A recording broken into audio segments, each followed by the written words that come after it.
Saudi নাগরিক নেই, সেই ক্ষেত্রে আমার কিন্তু আকামা তৈরি হতে খুবই কঠিন হয়ে যেত, মানে আমার আকামাটা তৈরি করা যেত না। সৌদি আরবে আছেন কিন্তু নিজের কোম্পানি বা একামা নিয়ে কোনো টেনশন নেই, এমন প্রবাসী খুঁজে পাওয়া কঠিন। কোম্পানি চালু আছে তো, হুরুপ দিয়েছে নাকি, ফাইনাল এক্সিট ইস্যু হয়েছে কি না, একামা নবায়নে কোনো সমস্যা হবে না তো। এতদিন এসব তথ্য জানতে সময় ও টাকা দুটোই খরচ হতো, কিন্তু এখন থেকে 1 টাকাও খরচ করতে হবে না। মাত্র একটি অফিসিয়াল ওয়েবসাইটে গিয়ে সম্পূর্ণ ফ্রিতে আপনি নিজেই চেক করতে পারবেন কোম্পানির বর্তমান অবস্থা, আপনার কোম্পানি আপনার একামা তৈরি করতে পারবে কি না, সৌদি কর্মী স্ট্যাটাস, একামা সম্ভাব্য সমস্যা, এমনকি একামা বা বর্ডার নাম্বার দিয়েও হুরুপ ও এক্সিট স্ট্যাটাস চেক দিতে পারবেন। ইচ্ছা করলে পাসপোর্ট দিয়েও পারবেন, পাসপোর্ট নাম্বার দিয়ে। কিভাবে করবেন আজকের ভিডিওটিতে ধাপে ধাপে সব দেখিয়ে দিব, তাই ভিডিওটি শেষ পর্যন্ত দেখুন। আর এমন গুরুত্বপূর্ণ তথ্য সবার আগে পেতে চ্যানেলটি সাবস্ক্রাইব করে বেল আইকনটি অন করে রাখুন। তাহলে চলেন শুরু করি।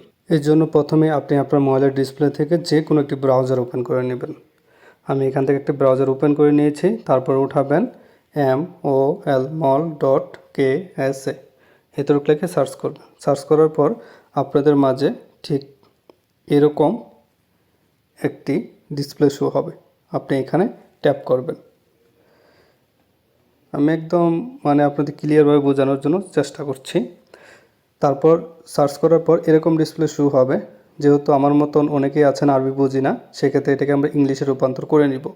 এই জন্য আমরা উপরে দেখতে পারবো 3টি আইকন, সেই 3টি আইকনে ট্যাপ করব।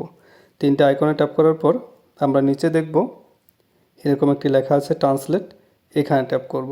ট্রান্সলেট মানে এটা আরবি থেকে ইংলিশে হয়ে যাবে, এরকম হয়ে যাবে।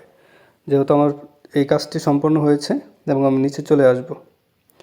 নিচে আসার পর এখানে সম্পূর্ণ পেজটি দেখতে পাচ্ছেন। আমি এক এক করে আপনাদের বোঝানোর চেষ্টা করব। এখানে প্রথমে আছে বর্ডার নাম্বার। যদি আপনি নতুন হয়ে থাকেন তাহলে আপনার পাসপোর্ট নামে একটি বর্ডার নাম্বার থাকবে। সৌদিতে যখন এয়ারপোর্টে নামার পরে একটি আরবিতে একটি লেখা থাকবে, সেই বর্ডার নাম্বার চেক দিতে পারবেন। যদি আপনার একামা থাকে তাহলে রেসিডেন্সি নাম্বার, এখানে একামা নাম্বারটি উঠিয়ে নিয়ে চেক দিতে পারবেন। যদি বলেন পাসপোর্ট নাম্বার দিয়ে চেক করবেন তাহলে এখানে আপনার পাসপোর্ট নাম্বারটি দিয়ে চেক করতে পারবেন। তারপর এখানে হচ্ছে আপনার ন্যাশনালিটি, মানে আপনি কোন দেশের, এখানে ট্যাপ করে অটোমেটিক অনেকগুলো দেশ আসবে, সেখান থেকে আপনার দেশটি সিলেক্ট করে আপনি এখানে উঠিয়ে নেবেন। তারপর হচ্ছে এই সংখ্যাগুলো আপনি সবগুলো এই ভেরিফিকেশন কোড এখানে উঠিয়ে নিয়ে রিসার্চে ট্যাপ করবেন, তাহলে আপনার কাঙ্ক্ষিত ফলাফলটি শো হবে। আমি এক এক করে সব কিছু বসিয়ে নিচ্ছি, সেই ক্ষেত্রে আমি ভিডিওটি স্কিপ করে দিচ্ছি।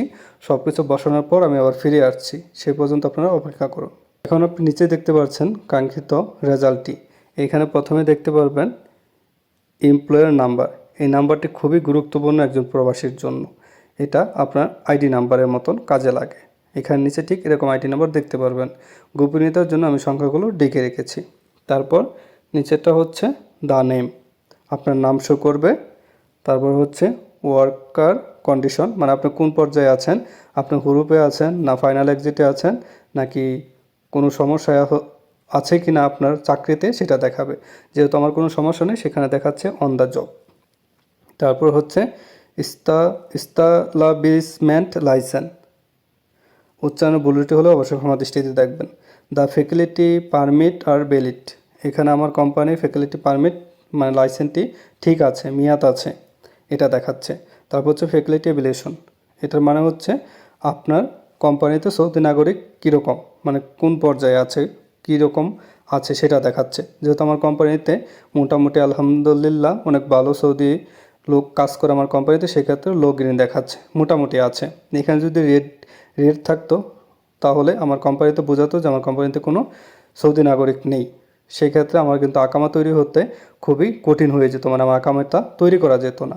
ঠিক আপনিও এভাবে চেক দিতে পারবেন যে আপনার কোম্পানির অবস্থা কীরকম।